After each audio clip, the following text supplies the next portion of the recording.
Hi everybody, I'm Tiffany and I am wearing this wonderful dress again because I just finished Lord of the Rings, Return of the King, the third book in this trilogy. Or it can be a 4-book series if you count The Hobbit with it.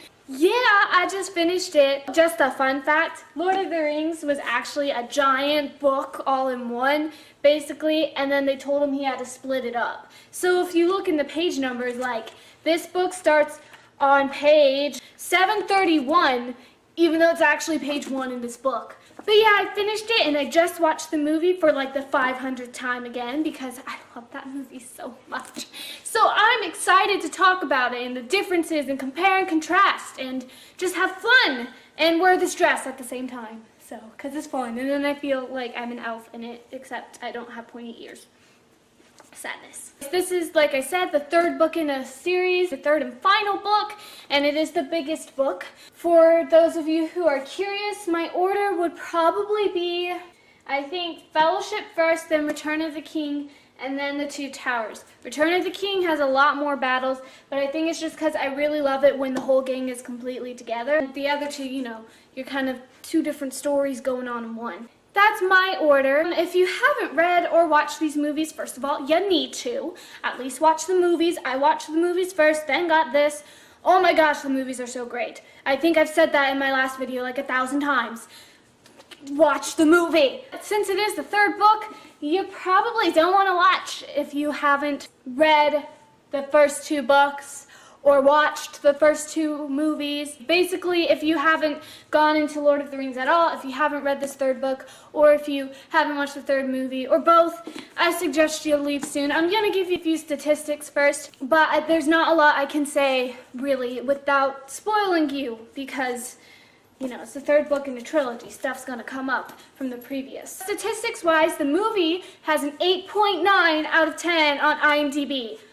Guys, that's incredible. IMDb has a top 250 movie. It's number 8 on that thing. And if you look at those movies, those are good movies. It's not like a mediocre list. Like number 1 is Shawshank and then followed by the 2 Godfather movies. It's like, whew. So being number 8 on that list is pretty good. Even being on that list is pretty good. Number 8 on IMDb for movie. The book got a 4.49 out of Goodreads.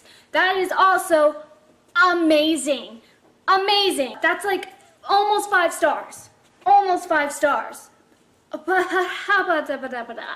Okay?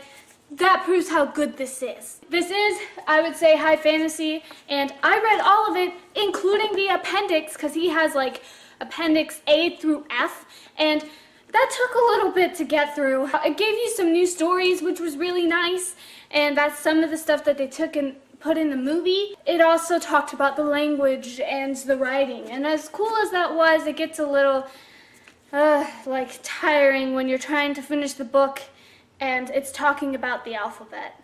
It was still overall really cool, and if you're interested in language and stuff, it's actually really interesting. If you haven't seen the movie or read the book or both, I suggest you leave unless you really want to be spoiled. If you do, that's your problem, not mine. Just don't hate me if, like, I spoil you and then you watch the movie, because it's your choice to stay. Bye, non-spoilery people. Go and watch this movie, read this book, then come back and we can talk and compare and contrast to our heart's content. Alright, goodbye, non-spoilery people. Bye. Let's get straight into this because I am ready to go. Return of the King. It continues the journeys of Frodo and Sam and the rest of the Fellowship, and it starts off with the Fellowship as all the others have done. The movie was pretty accurate to where the Fellowship was. The path that they take in this book is the path that you see them in during the movie. Frodo and Sam's, it was interesting because they were ahead by the end of the second book. They go more off of the timeline in the movie. There is a timeline in the appendix, and it actually shows you the order of events. Where Sam and Frodo are at the end of the second book, they're kind of ahead of where the Fellowship is, if that makes any sense. It's kind of confusing, I know. It did the same thing like it did in the second book, where the first 10 chapters were all about the rest of the Fellowship, like Aragorn and Legolas and Gimli and all of them, Merry and Pippin. So it follows their entire journey up until they are battling Sauron's enemies for the last time and like trying to distract them for Frodo and Sam. Once that ends, it cuts to Frodo and Sam and finishes out their journey all the way through to the end. The ending shows you what happens to everybody. I gotta say, out of everything, I was actually most excited to read the end, not because the rest of the book wasn't good. The rest of the book is fantastic, but just because in the movie they have like 5,000 different endings. There's still certain characters like Gimli and Legolas, you're not really sure what happens after to them. You kind of guess, but you don't know for certain. The book establishes what happens to each of them, and I thought that was really nice. Though Legolas and Gimli, you do have to go more to the appendix where they mention it more so exactly what happened to them. There was like a good 4 chapters where it was literally just them ending and they had already defeated Sauron. Where in the movie, the final thing is that they defeat Sauron, and then you see glimpses of them being happy and living happily ever after, sort of. Though Frodo goes on to the Havens, that's really sad still. There were some bigger changes, I felt like, in this one than in the last one, and maybe I'm crazy. And it made this book, I think, more fun for me, because when I see that a movie or TV show is based off a book, and I really like the TV show or movie, I go out and buy the book, because the books are usually better. But it's always exciting when you come across something in a book that isn't in the TV show, that isn't in the movie, because it's like, oh, something new. It's unexpected. It's really nice to have that. Like even Game of Thrones, at the very end of the 3rd one, was really one of the first times I was like, oh my god, what? So there were a couple things that were really different, and there were things in the movie that they added. A few of the characters they added to, I think the 2 main, in the movie at least, that they added to were Faramir and Eowyn, which is really funny because they end up together. Faramir, they added, I think, more for him a lot, because in the book at least, he is still battling at the river, but you don't actually see the battle. And there's like 4 riders. Faramir happens to be one of them, and they're running away from the creepy ring wraiths, Nazgul, creepy. And that's all you read about in the book, and then later he goes off and fights again for his father, like in the movie. They did the same thing in the movie where like he comes back but he's like really injured. But you still saw the battle, the first battle that he runs away from, which is not in the book. So that was really cool because I love battles. So every time they add a battle in, that's amazing and spectacular and awesome. It makes me really happy. The other character that they really added to was Eowyn. I felt like I like her character actually better in the movie than I do in the book, and that's, I think, because they gave her more.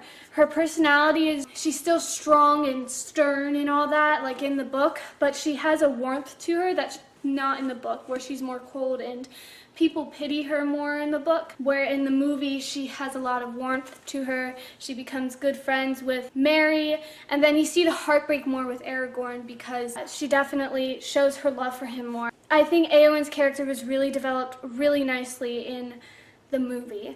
One thing that I found really interesting was when her and Merry ride off. In the movie, Merry is rejected from going, and so is she. So she puts on armor and then grabs Merry. Merry is in on the secret, and he's like, my lady, and they go off. In the book, Merry doesn't know that Eowyn is the rider that carries him. And in the book, it seems like this nice young lad, and decides to take Merry with him to the battle and let him battle. I liked both ways actually, because I love that interaction between Eowyn and Merry and them understanding each other and being underestimated and wanting glory and to do something for their friends. But at the same time, I really like it with Eowyn at the end. It makes that epic time when she kills the Witch King so much more epic when you don't really know it's her. I knew because I'd seen the movies, but reading it, if you haven't seen the movies yet, you probably maybe would have guessed, I'm not sure. And then it's like,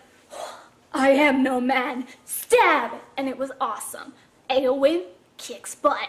Out of everybody's story, I feel like they changed Aragorn's a whole lot in the movie. With Aragorn, what happens is a bunch of his ranger friends come to him. They are the ones that prompt him to go into the paths of the dead more so. And when they go into the paths of the dead, Legolas and Gimli still go with him, but so do the rangers. I actually kind of wish in the movie they added the rangers because they're rangers. To me, they look like assassins, like hooded guys from Assassin's Creed.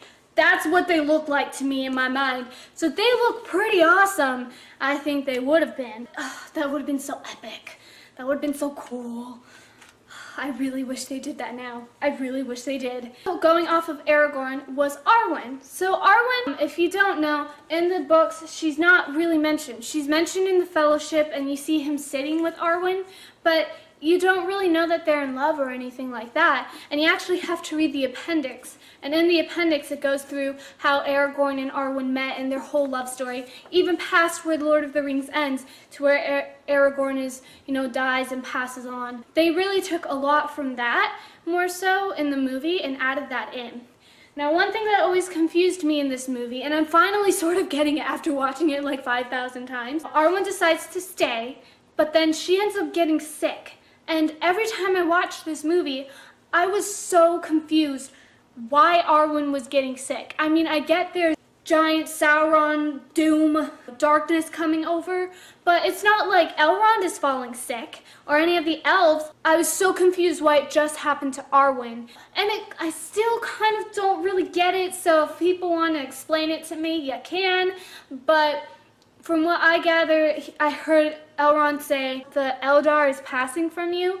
And in the book, it explains how Elrond's children get a choice between going with him to the Havens or staying on Middle-earth. And Arwen decides to stay on Middle-earth and be with Aragorn. When she gets sick, Elrond mentions that the Eldar is passing, which is basically like the elven thing that keeps you immortal, basically. Though she does stay immortal. It's kind of confusing. But that kind of explained the sickness to me, but I'm still really hopelessly confused. Yo no sé. So if anybody has a complete, clear explanation, don't be afraid to give it to me, because I'm kind of at a loss. I don't know. The other really big change was with Saruman. So you still talk to Saruman like you do in the book, but what happens in the movie is that he ends up getting killed by Wormtongue at that point and gets like skewered on a spike thing, which was, that was painful, man. But in the book, he does not die, and neither does Wormtongue. They both end up staying in there, and Treebeard is ordered to guard them. And then eventually Saruman is let out because Treebeard doesn't think he's dangerous, and it adds a whole new element to the ending, which was so cool to me. The hobbits come back to the Shire, and there's this person that's been taking over named Sharky. So they basically have another battle with the hobbits that is nowhere in the movie. I was like, there's another battle? I was so excited. And it was with like Merry and Pippin and Sam, but Frodo didn't do anything. Well, I'm gonna get to Frodo. But still, it was so cool because it's like all the hobbits, they rose up and like just defeated him. And you finally meet Sharky, and it ends up being Saruman. So to me, it was just really cool how there's this whole part of the book that wasn't in there. It was another battle, and it wasn't in there, and I wasn't expecting it, and it was so cool. So cool. Let's get to Frodo, all right? Because in this book, The Two Towers, I mentioned how Frodo was not as annoying. He wasn't being super corrupted by the ring yet. He had a better friendship with Sam, and I really liked that. This book introduced the Frodo I know and just annoys the heck out of me in the movie. Oh yes, he's finally corrupted and mean to Sam. And I was like, there's Frodo. There's my Frodo. I was wondering when you were gonna come out and annoy me again. It's in this book. It's in this book. In the movie, he's 10 times worse still, but yeah, he comes back to that. He comes back to that. Oh my gosh, he's just negative Nancy, and he snaps at Sam for taking the ring, and you kind of get that because that's corruption, and that's fine. What happens is Sam keeps trying to give little, like, positive things, like, we're almost there, Frodo. Let us go, Frodo. Frodo's like, I can't go on, Sam. I can't go on any further. We must rest for today. First of all, I get you're carrying the ring, and I appreciate you for that, and I get it's a heavy burden. But Sam had to subdue a spider for you and go into a tower and find you. Sam deserves more of a break than you do. So that's my problem with it, is that Sam deserved it. Deserved to be the one that says, let's rest. And Frodo would walk like a couple paces and then fall. And I was like, oh my God. And if you watch the movie, if you don't feel the same way, I'm sorry. But Oh my god, when that eye falls on him and Frodo just stands there like, and then falls, oh my gosh, I'm like, Frodo, get your act together, okay? Avoid the eye. I was just, and the ending in the movie with the ring and he won't drop it, they made that so agonizing in the movie when he doesn't drop that ring. Like, it's there for like 5 minutes, him like, no, I'm gonna keep it, it's mine. And you're just like, Frodo, no. I was done. And it takes Gollum to actually have the ring thrown in the fire. Frodo gets all the credit, but it's Gollum. It's Gollum. I'm sorry. And then even in the final battle, like Bywater End battle, he's like, show mercy. And I appreciate Frodo for that. I get that. When it comes to battle, does he actually do anything in that? No. He sits there and just stays back and lets Merry, Pippin, and Sam handle it. Really? I get you don't want to kill them, and I understand completely, and I agree with you. You should show them mercy and be the bigger person. But if they're attacking your friends and killing your little hobbit people, you should jump in there. Frodo returned to his amazing, annoying self that I know and love. Love you, Frodo. But the book was really, really great. You should read the appendix. I personally am one who likes to read that type of stuff.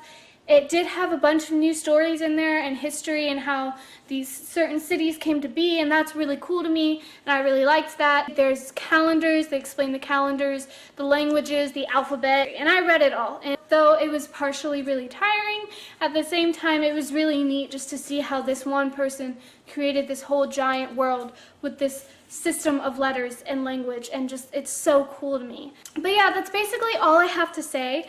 Thank you for joining me today. I hope you enjoyed this. Thank you for letting me rant to my heart's content about this and the movie, because I love both so much. If you haven't seen the movie, go see the movie. If you haven't read the book, give the book a chance. Have a wonderful day. If you have any more movie suggestions or book suggestions, leave them in the comments below and I'll check them out. I love suggestions, so give me all you got. Thank you so much, and enjoy your day, evening, whatever time you're watching this, and watch Lord of the Rings. All right, bye!